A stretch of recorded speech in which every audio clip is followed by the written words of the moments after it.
Nós estamos nessa série, você que está nos visitando pela primeira vez, nós começamos essa série no início de fevereiro, uma série sobre fé. Eu tenho fé. Nós precisamos meditar sobre fé nesses dias. Como esses dias têm abalado a nossa fé, a nossa confiança, a nossa segurança que outrora tínhamos no Senhor. Então, meditando sobre fé, nós estamos vendo o texto de Hebreus. Nós iniciamos lá no capítulo 10 e hoje nós vamos para Hebreus capítulo 11, versículos 8 a 22. Um texto bem grande, onde nós vamos ver sobre a fé do pai da fé, Abraão. Vamos ver a fé dele e vamos aprender um pouquinho sobre fé. Hebreus capítulo 11, versículos 8 a 22. O texto diz assim: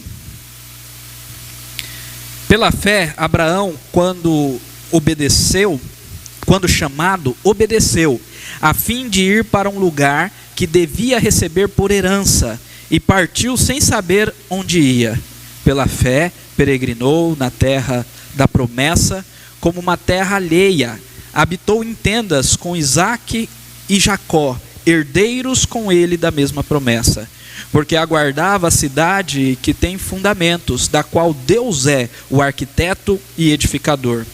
Pela fé também, a própria Sara recebeu poder para ser mãe, não obstante o avançado de sua idade, pois teve por fiel aquele que lhe havia feito a promessa. Por isso, também de aliás, já amortecido, com o pé na cova, quase morrendo, saiu uma posteridade, tão numerosa como as estrelas do céu, inumerável como a areia que está na praia do mar. Todos estes morreram na fé, sem ter obtido as promessas, vendo-as, porém, de longe, e saudando-as, e confessando que eram estrangeiros e peregrinos sobre a terra. Porque os que falam desse modo manifestam estar procurando uma pátria, e se na verdade se lembrassem daquela de onde saíram, teriam oportunidade de voltar, mas agora aspiram a uma pátria superior, isto é, celestial. Por isso Deus não se envergonha deles, de ser chamado seu Deus, porquanto lhes preparou uma cidade. Pela fé, Abraão, quando posto à prova, ofereceu Isaque. Estava mesmo para sacrificar o seu unigênito, aquele que acolheu alegremente as promessas, a quem se tinha dito: em Isaque será chamada a tua descendência, porque considerou que Deus era poderoso até para ressuscitá-lo dentre os mortos, de onde também figuradamente o recobrou. Pela fé, igualmente, Isaque abençoou a Jacó e a Esaú acerca de coisas que ainda não estavam para vir. Pela fé, Jacó, quando estava para morrer, abençoou cada um dos seus filhos, cada um dos filhos de José, e, apoiado sobre a extremidade do seu bordão, adorou.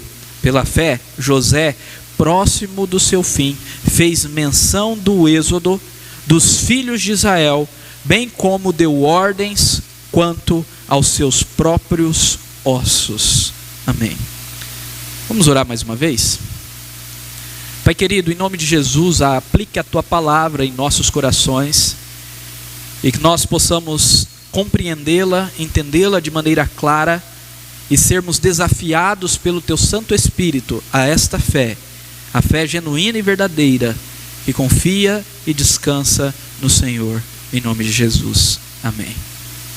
O tema dessa noite é: Deus não se envergonha da minha fé. E nós vamos aprender um pouco sobre esta fé que Deus não se envergonha. Que fé é essa? E nós seremos desafiados a mudar as nossas atitudes, a nossa forma de pensar e a nossa forma de confiar, principalmente a nossa forma de confiar, para então alcançarmos essa fé que é graça, que é um presente de Deus, que é um dom gratuito vindo de Jesus Cristo. Eu quero iniciar com uma ilustração curta, bem simples, que aparece nesse livro do Charles Spurgeon, que é um livro chamado Diante da Porta Estreita, um livreto que é muito vendido, muito conhecido, um livreto onde ele trabalha o Evangelho, a aceitação do Evangelho, a conversão em Cristo Jesus. E nesse livreto, ou neste livro, ele trabalha diversas ilustrações. Eu peguei uma de várias, muitas mesmo. E ele conta a história de um açougueiro que estava no seu serviço e recebeu uma carta antes de terminar o seu serviço. Ele estava ali cortando carne, trabalhando em um animal, num quarto de um animal, e antes de terminar o seu serviço, ele recebeu uma carta inesperada. E depois de ler esta carta, ele deixou tudo o que estava fazendo. Imediatamente, naquele momento, ele nem terminou de completar o seu serviço, ele nem terminou de atender o seu cliente, nem terminou de ajeitar aquela carne. Simplesmente largou tudo da maneira que estava e saiu. Foi embora. E então, o que aquela carta dizia?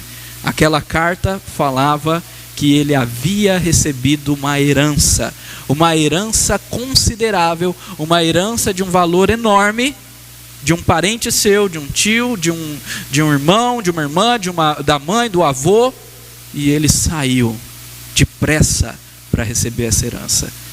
Ele nem precisaria mais ser açougueiro, porque ele recebeu essa herança. Amados, essa pequena historinha simples, às vezes provavelmente inventada, é uma história e não fato, não é um fato ocorrido. Essa pequena historinha ilustra muito bem como deve ser a nossa fé em Cristo Jesus. E Jesus contou isso de outra forma. Lá em Mateus 13, 44 a 46, Jesus compara em duas parábolas diferentes o reino dos céus. Ele diz no versículo 44, o reino dos céus é semelhante a um tesouro oculto no campo. Um tesouro que está perdido no campo, a qual certo homem, tendo achado, escondeu, e transbordante de alegria, vende tudo o que tem e compra aquele campo. Ele encontrou um tesouro no campo, ele vendeu tudo o que tinha, vai lá e compra aquele campo por causa do tesouro. E o texto continua agora, a segunda parábola. O reino dos céus é também semelhante a um que negocia e procura boas pérolas. E tendo achado uma pérola de grande valor, vende tudo o que possui e a compra. Vocês estão conseguindo compreender? Aquele homem, aquele açougueiro, deixou tudo. Largou o seu serviço aonde estava, sem terminar, porque ele havia recebido uma herança. Agora, quão maior é a herança da vida eterna e do reino dos céus? E Jesus diz, o reino dos céus é semelhante a um homem que está procurando pérolas. É um negociador de pérolas, mas de repente ele encontra a pérola. Não é qualquer pérola, não é mais uma pérola. É a grande, é a mais bonita, é a mais valiosa pérola. E o que ele faz? Deixa para lá. Não, ele vende tudo que tem. Ele se dá por inteiro para ter essa pérola. E assim é o reino dos céus. Será que a gente considera a herança da vida eterna de inestimado valor, como o nosso Senhor Jesus Cristo ensinou? Isso tem tudo a ver com o que nós vamos falar hoje. Tudo a ver com a atitude de Abraão, que pela fé obedeceu quando o Senhor prometeu algumas coisas para ele. Mas nós vamos ver daqui a pouco. Deixa eu relembrar aos irmãos e aqueles que estão pela primeira vez aqui, informá-los do contexto desta epístola. O contexto é aquilo que motivou o autor a escrever. O contexto, ele nos ajuda na interpretação da epístola, no entendimento correto da palavra de Deus. E o autor de Hebreus, que não se denomina, ele escreve essa carta para motivar os cristãos a permanecerem firmes na fé. Ele escreve a judeus, por isso o nome Hebreus. Hebreus era uma forma de chamar os judeus, o povo de Israel. Então, aos judeus de uma segunda geração de cristãos que estavam se desfalecendo, estavam querendo abandonar a fé, porque eles haviam passado por muitas perseguições.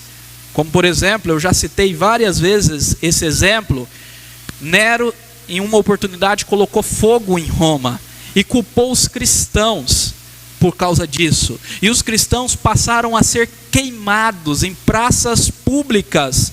Eram tochas humanas, queimados vivos, como sinal, como um modo de justificar ou um modo de fazer justiça por aquilo que Nero fez. Claro, é injustiça porque não foram os cristãos. Entenderam? Então, nesse contexto de perseguição, nesse contexto de luta, nesse contexto de passar fome, Jesus também se tardava a voltar. Jesus disse que voltaria e os cristãos estavam esperando isso, e Jesus não estava voltando, eles estavam esperando e Jesus estava demorando retornar. Então esses cristãos começaram a olhar para o judaísmo que eles saíram como uma alternativa válida. Eles queriam retornar para o judaísmo, porque no judaísmo eles não eram perseguidos, no judaísmo eles não passavam por tribulações, no judaísmo eles viviam em paz, trabalhavam em paz, tinham uma certa liberdade. No cristianismo não, no cristianismo eles eram perseguidos. E então o autor de Hebreus mostra que esse não é o caminho. A fé cristã é superior a qualquer coisa que o judaísmo tem como superior. E esse é o argumento do autor de Hebreus. E no capítulo 11 nós vimos que o autor define e exemplifica a fé, relembrando histórias do Antigo Testamento. Então ele traz vários exemplos do Antigo Testamento que os judeus conheciam bem, como por exemplo Abraão, que é o pai da fé, que é o pai de todo judeu, pai biológico inclusive, da linhagem de Abraão, mas pai daqueles que são da fé, porque Paulo diz que os da fé que são filhos de Abraão.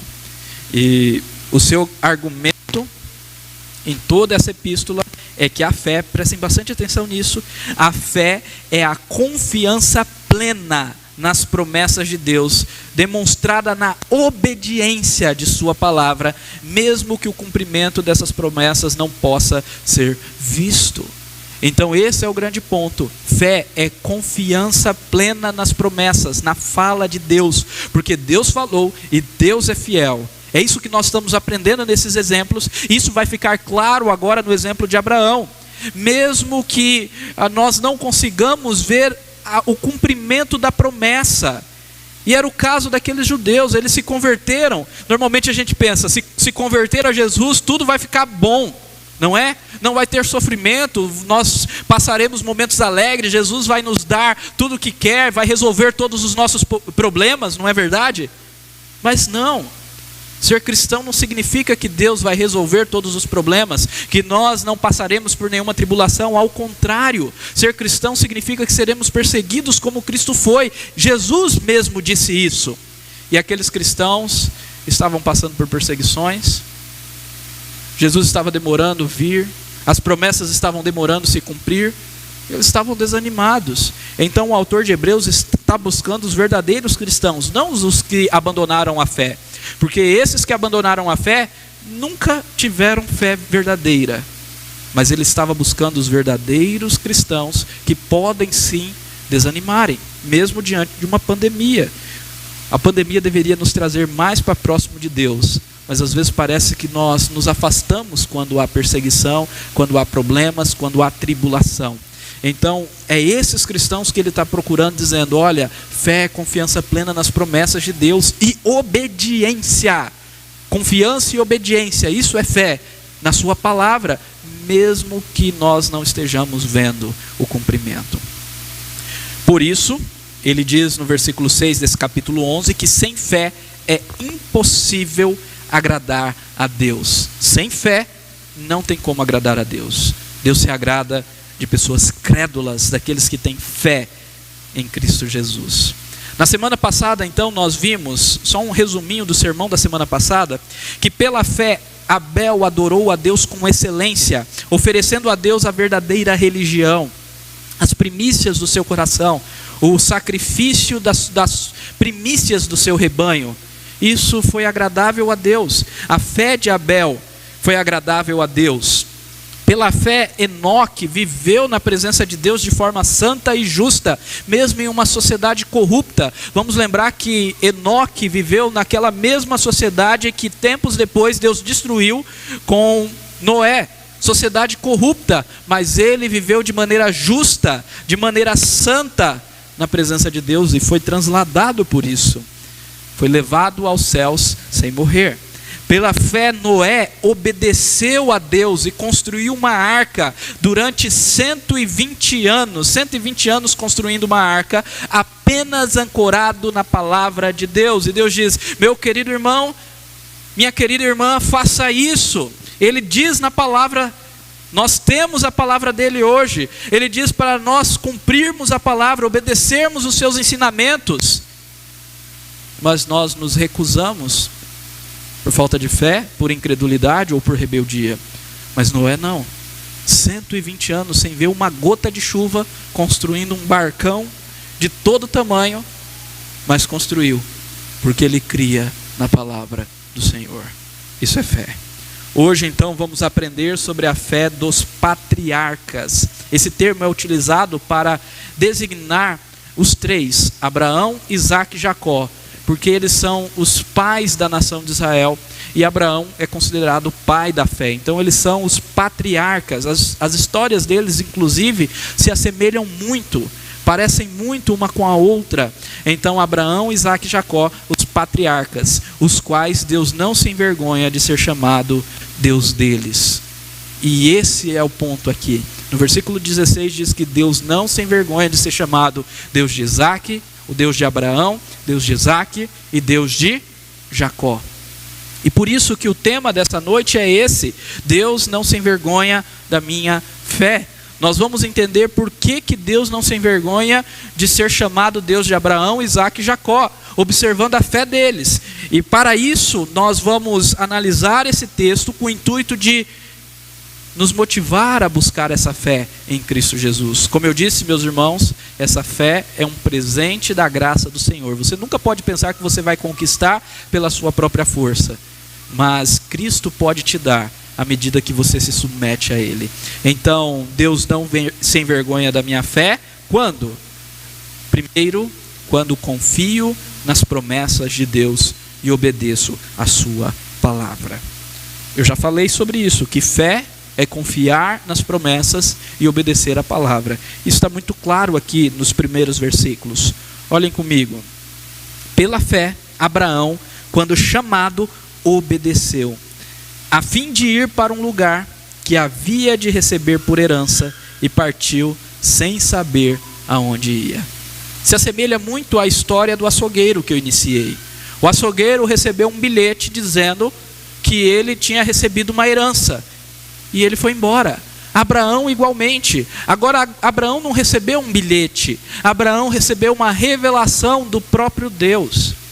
Antes então dessa revelação, Abraão, ou Abrão como ele era conhecido, ele não era temente ao Senhor. Ele vivia em Ur dos Caldeus, uma cidade idólatra, e muito provavelmente Abraão também era idólatra, ou Abrão era também idólatra. Ele viveu muitos anos da sua vida até o seu chamado. Ele já estava na velhice e ele vivia na idolatria. E de repente, em um dado momento, Deus se revela para Abraão e diz: Abraão, sai da tua terra, da tua parentela, e vai para o lugar que eu ainda te mostrarei, e de ti farei bendita todas as nações, e você terá uma descendência numerosa. E Abraão, o que fez? Deixou todos os seus ídolos, deixou toda a sua parentela, a sua casa, os seus bens, pegou o seu pai, pegou o seu sobrinho, pegou a sua esposa. Vamos para o deserto, vamos ser errantes nesse deserto. E Deus não disse para onde ele ia. Vocês já pensaram nisso? Uma coisa é falar: sai daqui e vai para ali. Outra coisa diferente é: vai para um lugar que você não sabe e que eu não vou te revelar. Eu ainda vou falar quando você chegar lá, mas agora você não vai saber. Só vai. E Abraão creu na promessa do Senhor. Por isso ele é chamado de o pai da fé. Ele entendeu que aquilo que estava sendo revelado ali era superior, infinitamente superior, toda a sua vida, toda a sua experiência. Ele entendeu que Deus estava prometendo a ele uma herança eterna, e mais, ele entendeu que aquele que estava se revelando era o Deus verdadeiro. Isso é muito importante, meus irmãos, porque naquela região, naquela época, existiam vários deuses, deuses falsos, claro, logicamente, mas vários deuses que eram adorados, idolatrados, e Abraão compreendeu pelo ato da fala de Deus, pelo ato da revelação maravilhosa do Senhor, que aquele Deus que lhe falava era o Deus verdadeiro, o Deus genuíno. E então ele ouviu a voz de Deus e obedeceu. Claro, meus irmãos, essa experiência de Abraão é só de Abraão. Hoje Deus fala conosco através da sua palavra, da pregação do evangelho, a palavra que está escrita. Não precisamos e não podemos ficar esperando revelações de anjos ou o sobrenatural, se Deus já está falando de maneira sobrenatural, sim, por meio da sua palavra e através do seu Espírito Santo em nosso coração. Ou não é assim? Você que já se converteu a Jesus, você um dia de repente entendeu a palavra e compreendeu que Deus estava te chamando para algo diferente, para uma vida diferente, para um propósito diferente. Abraão creu e saiu do seu lugar para um lugar que ele nem sabia. E mais, o versículo 9: pela fé peregrinou na terra da promessa, como uma terra alheia, habitando em tendas com Isaque e Jacó, herdeiros com ele da mesma promessa, porque aguardava a cidade que tem fundamentos, da qual Deus é o arquiteto e edificador. Abraão, Isaque e Jacó viveram como peregrinos. Eles não apenas pela fé, ou Abraão não apenas pela fé saiu da sua parentela, mas ele viveu como peregrino. O que significa isso? Ele não tinha posse, ele não tinha terreno nessa terra. Deus havia prometido aquela terra, mas esse mesmo Deus havia dito que só depois de 400 anos que os seus descendentes iriam herdá-la. Então ele viveu como peregrino. Ele apenas comprou uma caverna para enterrar os seus ossos, os ossos da sua esposa, e nada mais além disso. Ele viveu como peregrino, sem posse nenhuma, sem terra nenhuma, habitando em tendas. Por quê? Porque ele aguardava a cidade que tem fundamentos. Ele entendeu que a sua herança, a herança verdadeira, não era aquela terra. Aquela terra era apenas um tipo, apenas uma figura, uma alegoria, uma ilustração daquilo que é o verdadeiro lar, que também é chamado de o seio de Abraão, o paraíso, os céus, aonde o nosso coração deve estar, aonde nós precisamos ajuntar tesouros, e não nessa terra aqui. Se nós não entendemos que nós somos peregrinos neste mundo, não entendemos o que é o Evangelho. Por isso que é se destacar aquele livro do John Bunyan, O Peregrino, aonde nessa alegoria do peregrino, ele mostra como é a caminhada do cristão até o reino, a cidade celestial. Nós somos peregrinos, meus irmãos, mas muitas vezes nós queremos adquirir bens aqui e viver por esses bens. Isso é uma idolatria. A fé de Abraão é a fé que almejava essa cidade celestial. Mas daqui a pouquinho a gente vai voltar nessa ideia da cidade celestial. Versículo 11: pela fé também a própria Sara. Não é apenas Abraão, não são apenas homens, mulheres de fé, mulheres que foram usadas pelo Senhor.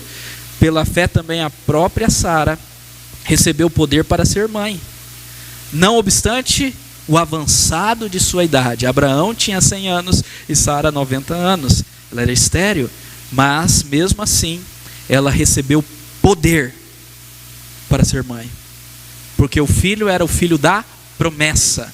Não veio naturalmente, veio pela ação sobrenatural de Deus, pois teve por fiel aquele que lhe havia feito a promessa. Por isso também de Abraão, aliás, já amortecido, aqui a ideia é já com o pé na cova, quase morrendo, 100 anos de idade, dele saiu uma posteridade tão numerosa como as estrelas do céu, inumerável como a areia que está na praia do mar. quando o autor de Hebreus escreveu isso daqui, ele estava escrevendo para judeus. E naquela época que ele estava escrevendo, os judeus já eram uma numerosa nação espalhada por todo o mundo. E ele está dizendo, foi pela fé que Sara creu. Sim, Sara conta a história que de início ela duvidou.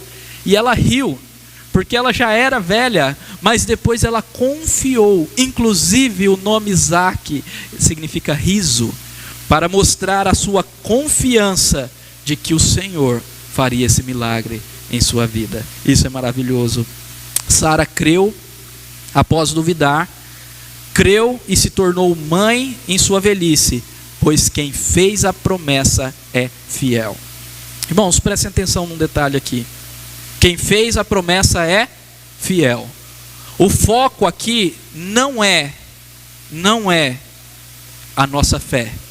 O foco aqui é quem fez a promessa. Quando nós estudamos sobre fé, há um perigo muito grande, um perigo de nós pensarmos muito na nossa fé, naquilo que nós fazemos ou na forma que nós confiamos, esquecermos que fé é um presente de Deus, e esquecermos que o que importa não é a fé, mas o objeto da nossa fé, Cristo, o nosso Deus, aquele em quem a nossa fé se direciona. Por isso eu não estou falando aqui qualquer fé, eu não estou dizendo aqui aquela confiança, eu acredito que vai dar tudo certo, vai dar tudo certo. Não é isso. Eu já falei para os irmãos que força do pensamento positivo, vamos colocar o nosso pensamento positivo naquele irmão que está internado, que vai dar tudo certo. Isso não é fé, isso é macumba. Fé em Deus, no Senhor, no agir do Senhor. Quem fez a promessa é fiel. Esse é o ponto. Quando nós falamos Deus é fiel, nós precisamos entender isso com tremenda profundidade. Significa que Ele não é homem para mentir. Não é igual a mim ou a vocês, que às vezes nós fazemos promessas e não cumprimos com os nossos compromissos. Falhamos com os nossos amigos, falhamos com os nossos sócios, falhamos no nosso casamento, falhamos com os nossos filhos. Prometemos e não cumprimos, mas Deus não é assim. Ele não é homem para mentir. Aquilo que Ele prometeu, Ele cumprirá. Quando o anjo anuncia para Maria o nascimento de Jesus, ele diz que não haverá impossíveis para Deus em todas as suas promessas. Se Ele prometeu, Ele irá cumprir. Então Sara também creu. Em segundo lugar, meus irmãos, Deus não se envergonha da minha fé, da nossa fé, quando aspiramos à pátria celestial, permanecendo firme até o fim. Quando aspiro à pátria celestial e permaneço firme até o fim. Olha o que diz aí os versículos 13 a 16. Eu vou lê-los todos. Acompanhem comigo. Todos estes morreram na fé, sem ter obtido as promessas, vendo-as, porém, de longe, e saudando-as, e confessando que eram estrangeiros e peregrinos sobre a terra. Porque os que falam desse modo, manifestam estar procurando uma pátria, e se na verdade se lembrassem daquela onde saíram, teriam oportunidade de voltar, mas agora aspiram, desejam, anseiam uma pátria superior, isto é, a celestial. Por isso Deus não se envergonha deles, de ser chamado seu Deus, porquanto lhes preparou uma cidade. Esse trecho é extraordinário. Esse trecho diz uma coisa que nós muitas vezes não notamos, é que Abraão, Isaac e Jacó, estes que são chamados de patriarcas, aqueles que foram os pais da fé, eles receberam uma promessa de ter aquela terra como herança, mas eles morreram antes dessa promessa se cumprir. Às vezes, isso acontece, mas eles permaneceram firmes até o fim, eles não desanimaram. Eles sabiam que aquele que fez a promessa era fiel. Eles sabiam que a verdadeira promessa não era uma terra, não era um país, não era uma nação, mas a verdadeira promessa era uma cidade celestial, era um povo que viverá eternamente na presença do Senhor. Então eles almejavam, eles desejavam a pátria celestial e viveram como estrangeiros e peregrinos sobre a terra. Eles falavam sobre isso àqueles que encontravam com eles. Lá em Gênesis nós vemos algumas oportunidades que Abraão teve contato com outras nações, com outros povos, e se manifestou desta forma como peregrino em terra alheia. E tudo isso eles fizeram porque aspiraram uma pátria celestial e superior. Eles não quiseram voltar para Ur dos Caldeus, para onde eles saíram, ou de onde eles saíram. Eles quiseram continuar, mesmo que não fossem receber aquela terra ainda, mesmo que somente 400 anos depois, como Deus já havia revelado para Abraão, eles continuaram firmes, esperando, porque eles sabiam que a herança eterna era superior. Aleluia.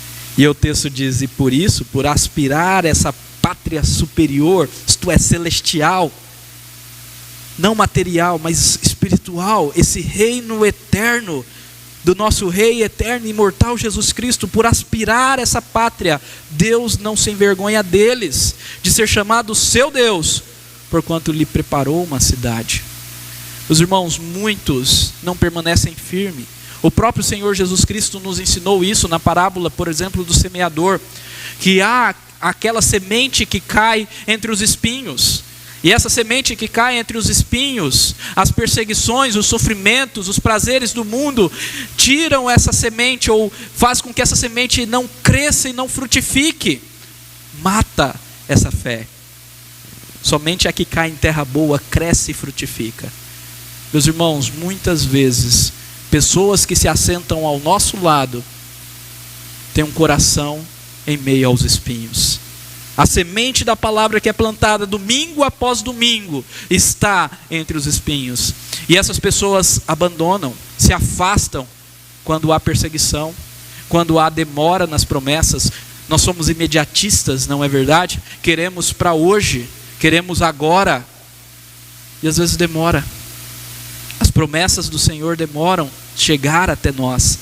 Às vezes nós vamos morrer e não veremos aquilo que tanto almejamos, como a vinda do nosso Senhor Jesus Cristo. Eu tenho orado, meus irmãos, e tenho acreditado que estamos vivendo já os últimos dias, literalmente, os últimos dos últimos dias, que Jesus em breve voltará.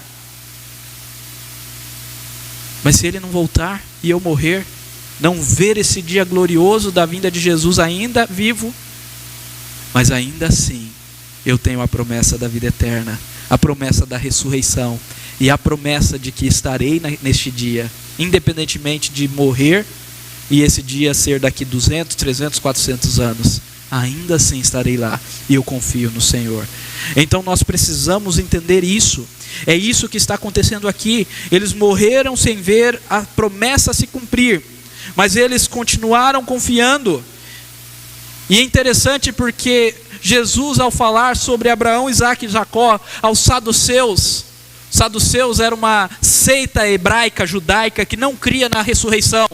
E Jesus, ao ensinar para esses homens, disse: olha, a Bíblia diz, a palavra do Senhor, o Antigo Testamento, as Escrituras Sagradas dizem que Deus é Deus de Isaac, Deus de Abraão, de Isaac e de Jacó. E Deus não é Deus de mortos, Deus é Deus de vivos. Como vocês não creem na ressurreição?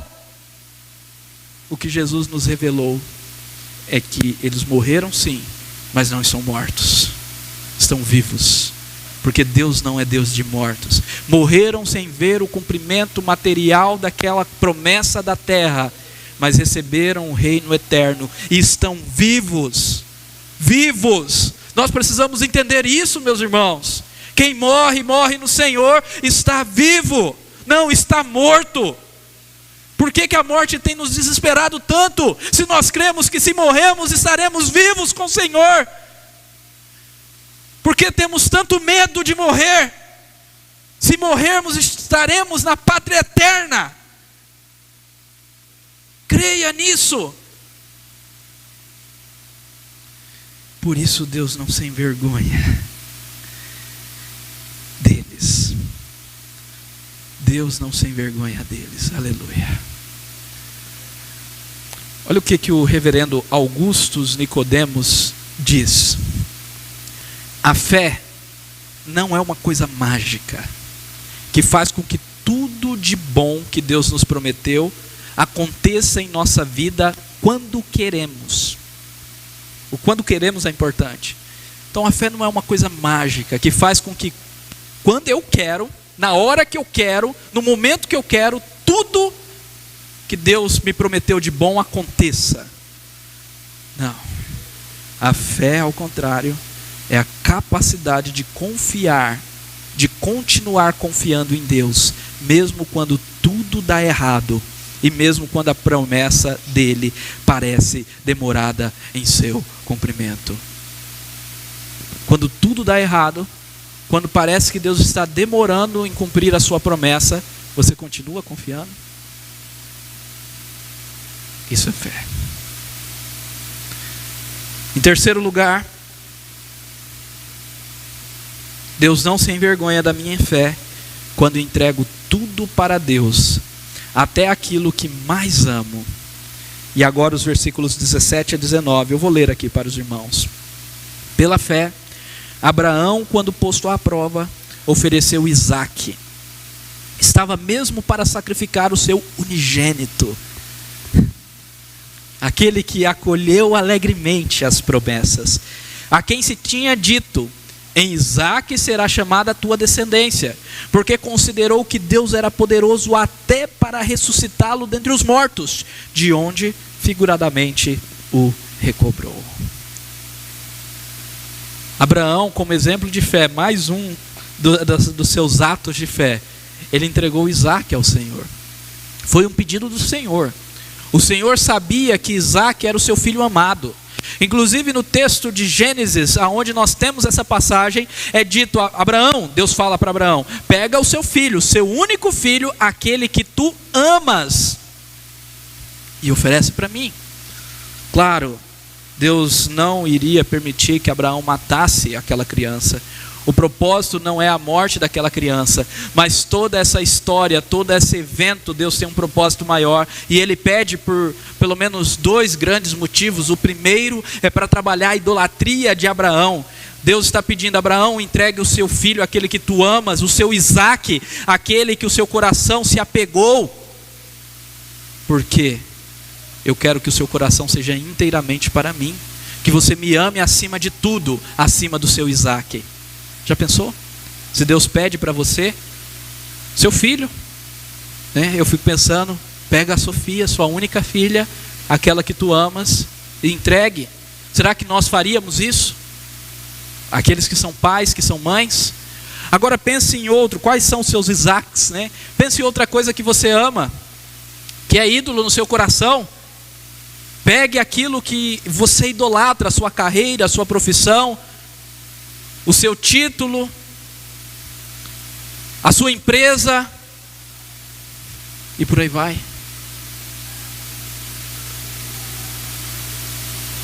Entregar tudo para Deus, até aquilo que mais amo. Esse é o primeiro motivo, para trabalhar a idolatria do coração de Abraão. Deus fez isso e Abraão foi aprovado. Abraão amava Deus acima de todas as coisas. Mas existe um segundo motivo que ele faz esse pedido. Por quê? Porque Deus queria que essa história ilustrasse para todo sempre aquilo que ele fez por nós. Porque Abraão não entregou o seu único filho, mas Deus entregou o seu único filho à morte por nós. Observe que o autor de Hebreus, no versículo 17, eu até dei uma pausa significativa aí, ele diz: Abraão, ou melhor, que Abraão estava para sacrificar o seu filho unigênito. Unigênito. Aonde nós vemos esse termo? Porque Deus amou o mundo de tal maneira que deu o seu filho unigênito, para todo aquele que nele crer, não morra, mas tenha vida eterna. Então, o filho unigênito de Abraão não foi sacrificado, mas o filho unigênito de Deus foi sacrificado. Morreu na cruz, em nosso lugar. Deus o amava, o seu filho era o mais excelente objeto do seu amor, mas Deus entregou por amor de nós. Deus entregou Jesus na cruz do Calvário por amor de nós. É interessante porque até na fé de Abraão aponta para Cristo, porque Abraão, ele considerou que Deus era poderoso para ressuscitar Isaque. Abraão, ele pensou, Isaque é o filho da promessa, eu vou matar Isaque, então Deus vai ressuscitar Isaque. E até nisso Abraão apontou para Cristo, porque em sua crença na ressurreição de Isaque, ele mostrou aquilo que Deus fez ao seu próprio filho. Foi morto, mas Deus o ressuscitou. Porque o verdadeiro descendente de Abraão não era Isaque, mas Jesus, daquele que Deus faria bendita a todas as nações, através de quem Deus salvaria o mundo de todas as tribos, povos e raça, um povo exclusivo para o Senhor, o povo da fé. E assim Jesus foi entregue em nosso lugar e ressuscitou para a glória de Deus Pai e para a nossa glória também como igreja dele. Amém? Amados, concluindo já, e em último lugar, olha só como termina os versículos 20. Pela fé, igualmente Isaque abençoou a Jacó e a Esaú, acerca das coisas que ainda estavam para vir. Pela fé Jacó, quando estava para morrer, abençoou cada um dos filhos de José, e apoiado sobre a extremidade do seu bordão, adorou. Pela fé José, próximo do seu fim, fez menção do êxodo dos filhos de Israel, bem como deu ordens quanto aos seus próprios ossos. Irmãos, aqui nós temos uma coisa que se repete. Abraão ensinou Isaque da sua fé, das promessas de Deus. Deus apareceu para Isaque também, reforçou essas promessas, firmou aliança com Isaque. Isaque passou para Jacó as promessas de Deus. Jacó passou para os seus filhos as promessas de Deus. De tal forma que José, que cria nas promessas, fez os filhos, tanto de José como os filhos dos seus irmãos, prometerem que 400 anos depois, nem os ossos de José ficariam ali no Egito. E quando eles saíssem no Êxodo, 400 anos depois, teriam que levar os ossos de José, porque ele não ficaria enterrado ali, mas seria enterrado na terra prometida, de geração em geração. Deus não se envergonha da minha fé, quando eu não me envergonho da minha fé, quando eu transmito a minha fé para a próxima geração, de geração em geração, do pai para o filho, até chegar à terceira, quarta geração e várias outras gerações, 400 anos na certeza das promessas do Senhor. Você tem se envergonhado da sua fé? Olha aqui que Jesus disse nesse texto: porque qualquer que de mim e das minhas palavras se envergonhar, de mim e das minhas palavras se envergonhar, Jesus dizendo, dele se envergonhará o Filho do Homem, que é Jesus. Ele está se referindo a ele mesmo em terceira pessoa, quando vier na sua glória, e na do Pai e na dos santos anjos. Esse texto nos revela duas coisas, mas duas coisas que eu quero destacar. Primeiro, que se nós nos envergonharmos de Jesus, ele se envergonhará de nós. Segundo, que Jesus voltará. Ele vai vir e não tardará. Nós já estamos esperando mais de 2000 anos. Talvez para você seja algo distante. Meus irmãos, entendam, não está distante. Jesus brevemente voltará. Então atenção, sejamos vigilantes. O mundo está um caos. Essa pandemia instaurou um caos mundial. Se fala num reset mundial de governos, aonde todo mundo está virando numa bola de neve em corrupção. Meus irmãos, o fim se aproxima. Atenção aos sinais. Isso não é tempo de ficar distante do Senhor. Não é tempo de esfriar, não é tempo de ficar dormindo, não é tempo de gastar tempo com coisas fúteis e inúteis. É tempo de orar, de buscar ao Senhor, de fortalecer a fé. Jesus está voltando. E aquele que se envergonhar dele e da sua palavra, ele se envergonhará.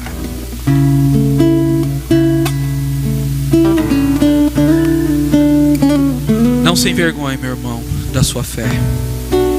Transmita-a para a nova geração. Não apenas para os filhos, primeiramente para os seus filhos, mas transmite-a para pessoas que não conhecem, que serão a nova geração dos cristãos. Adolescentes, crianças, jovens, casais, homens, mulheres, a terceira geração, os idosos. Transmite a sua fé, meus irmãos. É tempo de nós pronunciarmos: Jesus Cristo está voltando. Pregarmos enfaticamente: Jesus está vindo. Transmita a sua fé, não se envergonhe, não se cale, não emudeça. O mundo quer nos calar, nós não devemos nos calar. Continue crendo e obedecendo, mesmo em dias difíceis. Eu sei que nós estamos passando por lutas, alguns mais, alguns menos, alguns com luto dentro de casa, familiares. Mas, meus irmãos, em nome de Jesus, mesmo diante da situação difícil, não abandone a fé. Continue crendo e obedecendo. A fé se demonstra na prática. Fortaleça a sua fé no Senhor Jesus Cristo. A fé deve estar ancorada em Cristo, o autor e consumador da nossa fé. Vamos chegar lá nos próximos domingos. Então fortaleça a sua fé no Senhor Jesus Cristo e deseje a pátria celestial. Amém. Entregue tudo ao Senhor, tudo. O que você ainda não entregou? Quais são seus Isaques que ainda não entregou a Deus? O que o seu coração está amando mais do que a Deus? O que você tem medo de perder? Aquilo que você fala: se eu perder isso, a minha vida acabou. Entrega para Deus. Faça de Deus o seu bem maior, o seu tesouro, a sua pérola mais valiosa. Renuncie tudo o que tem pela glória da herança eterna em Cristo Jesus. E se lembre: Deus é fiel. E por último, descanse totalmente em Cristo, e certamente Deus não se envergonhará da sua fé. Eu poderia colocar aqui: confie inteiramente em Cristo e Deus não se envergonhará da sua fé. Também é verdadeiro. Mas o grande ponto aqui é que não é algo que eu faço por mim mesmo. É muito mais um descansar. E Cristo fará em mim. O Espírito Santo fará em mim. Porque é graça. Quando Jesus morreu na cruz, Ele também comprou a fé para nós. E por isso também a fé é um presente de Deus. Nunca se esqueça disso. Também a fé é um presente de Deus. Por isso descanse totalmente, inteiramente em Cristo. E certamente Deus não se envergonhará da sua fé. Eu estou trazendo sempre hinos do nosso inário Novo Cântico, o inário da Igreja Presbiteriana do Brasil, para nós meditarmos. E esse hino nós já cantamos no decorrer dos cultos deste mês de fevereiro, e eu quero relembrar a letra e algumas estrofes com os irmãos. O coro diz assim: a minha fé e o meu amor estão firmados, alicerçados no Senhor. Estão firmados no Senhor.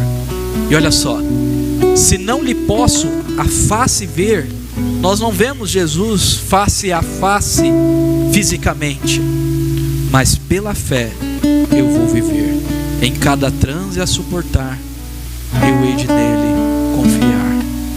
E olha a última estrofe desse cântico: quando a trombeta ressoar, Jesus vai voltar. E no dia da sua volta, a trombeta soará. Todo mundo vai escutar. Todo olho verá. Quando a trombeta ressoar, irei com Ele me encontrar, e com os salvos cantarei louvor eterno ao grande Rei. Curva sua cabeça e vamos orar.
que não é homem pra mentir.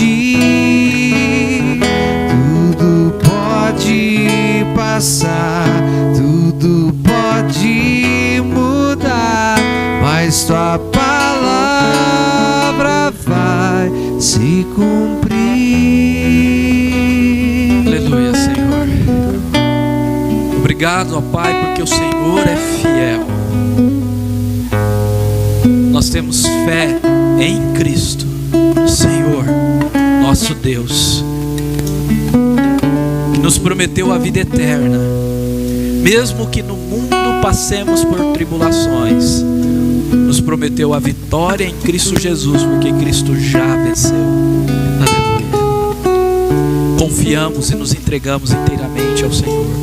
Nos ajude, ó Deus, na nossa fraqueza, na nossa falta de fé, no nosso desânimo, no nosso afastamento do Senhor.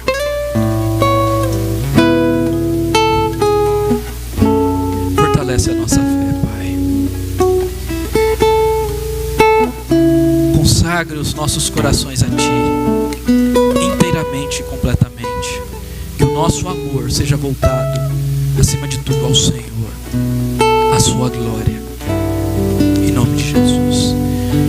E agora, irmãos, que a graça e a paz do nosso Deus, as santas consolações do Espírito e o amor de Cristo, o amor que nada pode nos separar dele, porque Cristo Jesus morreu na cruz em nosso lugar e nos comprou por um preço altíssimo, seja sobre vós, povo do Senhor, hoje, para todo sempre.